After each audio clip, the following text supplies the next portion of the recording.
Polres Lahat berhasil membekuk Mardan, tersangka spesialis pembobol dan perampok rumah.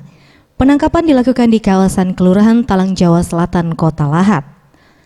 Dalam penggerebekan tersebut, polisi turut mengamankan barang bukti berupa 14 unit telepon genggam berbagai merek, 1 unit softgun, perhiasan, kartu ATM, dompet, serta sebilah parang.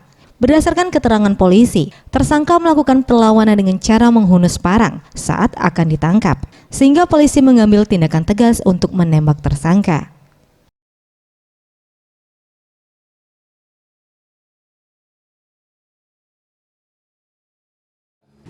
Jadi berdasarkan laporan polisi, kita melakukan penyelidikan. Kemudian tadi malam baru kita lakukan upaya penangkapan terhadap pelaku. Jadi pada saat penangkapan terhadap pelaku mencoba untuk dengan menggunakan senjata untuk melawan petugas. Jadi karena mengganggu keselamatan petugas yang dipimpin langsung oleh Pak Kasat Reskrim, jadi kita melakukan tindakan tegas dan terukur sehingga pelaku meninggal dunia.